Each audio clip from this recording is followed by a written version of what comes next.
बिस्मिल्लाहिर्रहमानिर्रहीम। अस्सलाम वालेकुम guys, welcome back to the video. So in the last section हमने अपनी डॉकर कंपोज फाइल को बिल्ड कर लिया और आज के सेक्शन के अंदर हम देखने जा रहे हैं कि हम किस तरह अब इस फाइल को रन कर सकते हैं, एग्जीक्यूट कर सकते हैं। So let me tell you some commands of Docker compose. So as the thing मैंने यहाँ पे कुछ कमांड्स डिफरेंशिएट किए हैं। आप देखेंगे वो वाली कमांड्स हम डॉकर CLI के अंदर किस तरह यूज़ करते थे और डॉकर कंपोज के अंदर हम किस तरह यूज़ करेंगे। तो फर्स्ट ऑफ ऑल जैसे कि यहाँ पे बिल्ड की कमांड है, तो अगर हम नॉर्मली डॉकर CLI यूज़ कर रहे हैं तो वहाँ पे हम करते थे डॉकर बिल्ड और -t यानी कि टैग करने के लिए या डायरेक्ट इमेज का नाम, ठीक है।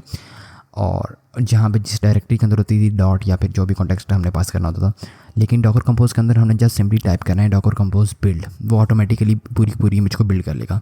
इसी तरह अगर हमें डॉकर CLI के अंदर इमेज को रन स्टार्ट करना होता था तो उसके लिए हम करते थे डॉकर रन -t डिटैच मर्ज के लिए और फिर पोर्ट डिफाइन करते थे।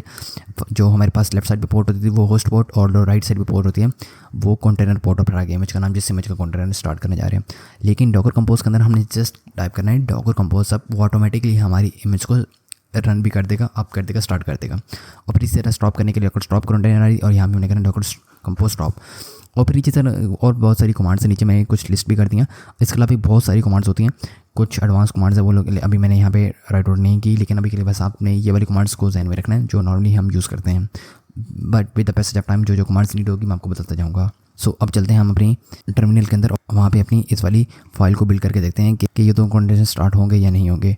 तो यहाँ पे अपने टर्मिनल के अंदर चल रहा हूँ और यहाँ पे आपने एक बात देखनी है, देखें यहाँ पे एक कमांड है बिल्ड के लिए ये वाली कमांड है डॉकर कंपोज बिल्ड और रन के लिए ये वाली कमांड है डॉकर कंपोज अप। तो ये दोनों अलग अलग कमांड्स हैं। बिल्ड तब करते हैं जब किसी एक कंटेनर के अंदर आपने उसको रीबिल्ड करना होता है, कि मतलब आपने इस वाले कंटेनर नोड ऐप के अंदर कुछ चेंजेस की, ठीक है, आपने कोड के अंदर कुछ चेंजेस की, अब आप वापस से इस वाले कंटेनर को बिल्ड करना चाह रहे हैं तो तब आप रीबिल्ड उसको कर सकते हैं बिल्ड वाली कमांड को यूज़ करके, ठीक है। और रन करने के लिए जस्ट डॉकर कंपोज अप। तो मैं यहाँ पे क्या करता हूँ, जस्ट डॉकर कंपोज अप करता हूँ तो मेरी दोनों वाले कंटेनर्स हैं स्टार्ट हो जाएंगे। तो यहाँ पे मैं करता हूँ डॉकर कंपोज और अप, ठीक है।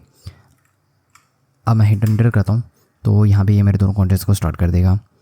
अभी ये इनको बिल्ड कर रहे हैं।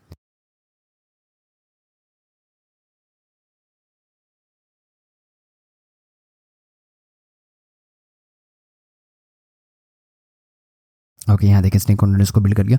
अभी इनको क्रिएट कर रहा है यानी कि स्टार्ट कर रहा है, रन कर रहा है। तो यहाँ पे स्नेक कंटेनर्स क्रिएट कर लिए। और आपने एक चीज़ ध्यान रखनी है, ये देखें एक यहाँ पे इसने बताया कि network visit counter default network, ये जो हमने नेटवर्किंग पढ़ी थी डॉकर की उसके अंदर ये बता रहा है कि इसने जो नेटवर्क इन कंटेनर्स के लिए बनाया ना वो डिफ़ॉल्ट नेटवर्क बनाया, यानी कि इन दोनों कंटेनर्स के लिए अलग सा नेटवर्क बनाया। कौन सा बनाया? डिफ़ॉल्ट बनाया, उसी के अंदर सारे ऑपरेशन परफॉर्म होंगे। तो नेटवर्क आपने ये देखना है। तो और यहाँ पे ये बोल रहा है कि रेडी टू एक्सेप्ट कनेक्शंस, कि मतलब अब जो हमारा रेडिस है वो कनेक्शन को एक्सेप्ट करने के लिए स्टार्ट हो चुका है, ठीक है।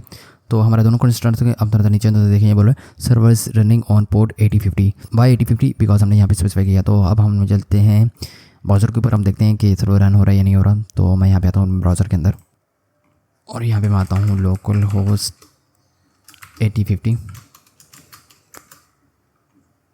तो मैं मोड यहाँ पे आया तो देखें मेरे यहाँ पे एप्लीकेशन स्टार्ट हो रही है। मैं अगर इसको कंट्रोल R करके रिफ्रेश करता हूँ तो नंबर ऑफ विजिट्स कितने आ रहे हैं, 1 2 3 4 5। और ये सारी वैल्यू कहाँ पे स्टोर हो रही है? रेडिस के अंदर। और ये वाला हमारा सर्वर का code. So that's the thing. इस तरह हमारी एप्लीकेशन जो मल्टी कंटेनर्स के ऊपर है वो चल रही है प्रॉपर्ली। लेकिन इसमें सबसे इंपॉर्टेंट थिंग जो आपने चीज़ का ध्यान रखना है वो ये है कि यहाँ पे आपने वही वाली इंडेक्स जो आपके सर्वर का कोड होगा या जो भी एप्लीकेशन कोड होगा जहाँ पे आप दूसरे कंटेनर को पास कर रहे होंगे, आपने सर्विस का नाम वही वाली राइट आउट करना है जो आपने डॉकर कंपोज फाइल के अंदर डिस्क्राइब किया होगा। मैंने यहाँ पे सर्विस का नाम रेडिस दिया था, तो मुझे अपने कोड के अंदर भी सर्विस का नाम वही वाला देना होगा ताकि डॉकर ऑटोमेटिकली डिटेक्ट कर सके कि मुझे किस सर्विस की नीड है जब यहाँ से रिक्वेस्ट जाएगी। So that's the thing. I hope so आपको समझ में आ गई होगी। सो इंशाल्लाह मिलते हैं नेक्स्ट वीडियो के अंदर और बाकी चीज़ें डिस्कस करते हैं। तो तब तक के लिए ख्याल रखिएगा अपना भी और आपको चाहने वालों का भी। अल्लाह हाफिज़।